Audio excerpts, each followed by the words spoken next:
Sesungguhnya Allah Subhanahu wa ta'ala tidaklah meletakkan kekuatan seorang mukmin itu pada jasadnya, pada fisiknya, tidak. Tapi Allah letakkan kekuatan seorang mukmin itu ada pada apanya? Ada pada hatinya.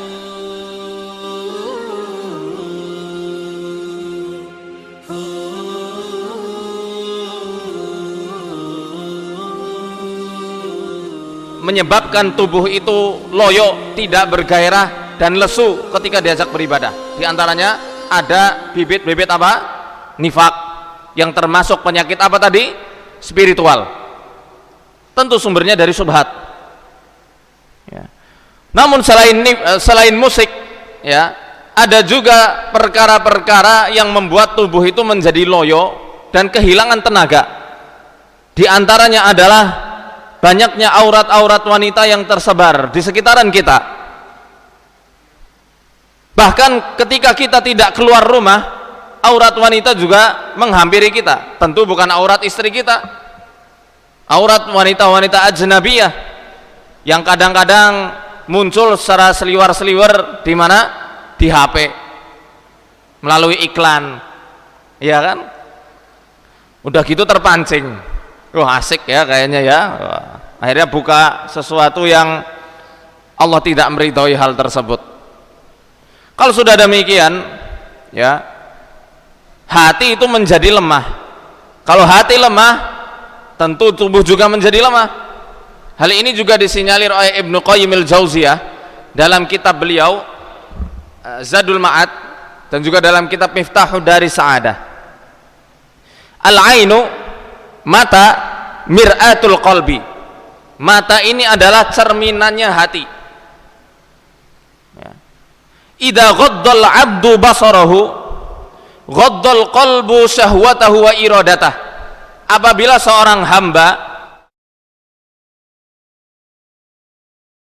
maka jantung atau hati kita ini akan mampu untuk menundukkan syahwat dan juga ambisi-ambisi buruknya.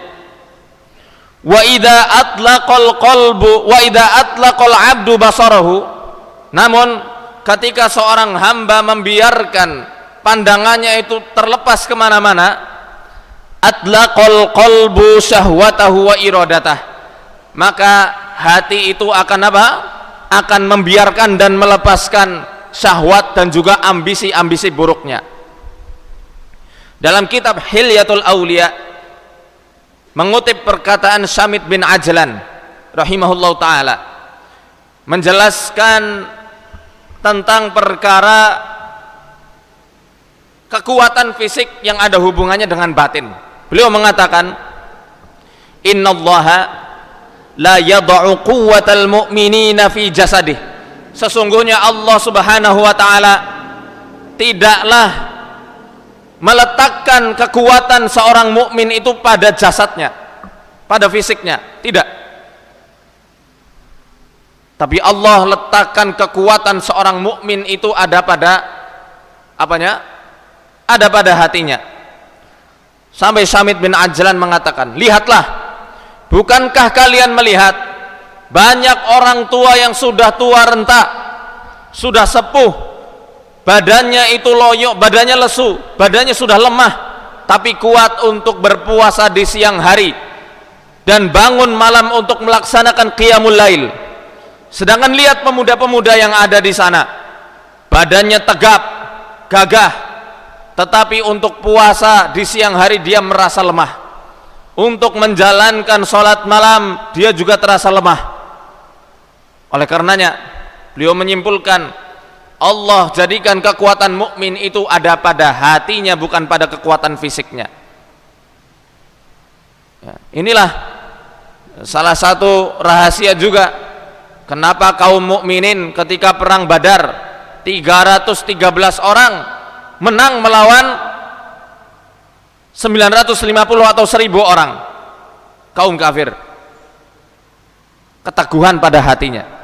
Maka ini diarahkan ya, bapak-bapak, mas-mas yang dirahmati oleh Allah, diarahkan pasien-pasien yang memang merasa sangat berat untuk melaksanakan sholat. Coba muhasabah, koreksi diri. Ayo, bukan berarti kita lebih baik, tidak.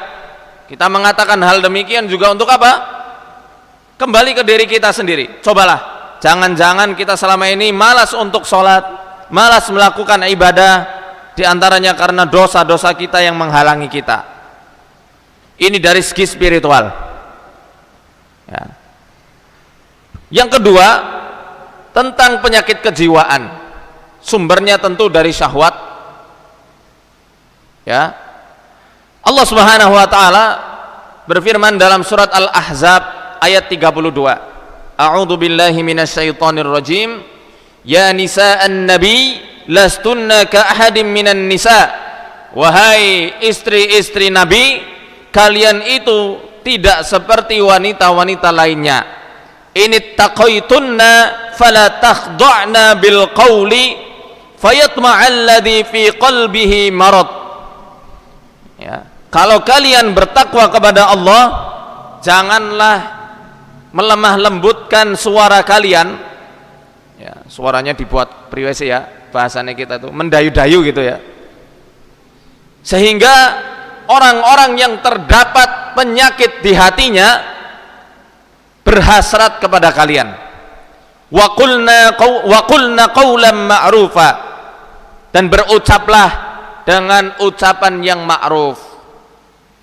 Imam Al-Baghawi menjelaskan dalam tafsirnya bahwasanya al-mar'atu mandubatun ya.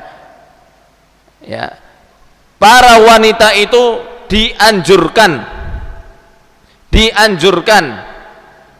untuk berkata-kata dengan ringkas, padat dan jelas ketika bercakap-cakap dengan orang ajnabi, laki-laki non mahramnya. Tidak boleh lama-lama, cukup ringkas, padat, jelas, udah. Kalau nggak ada perlu lagi, udah tinggalkan.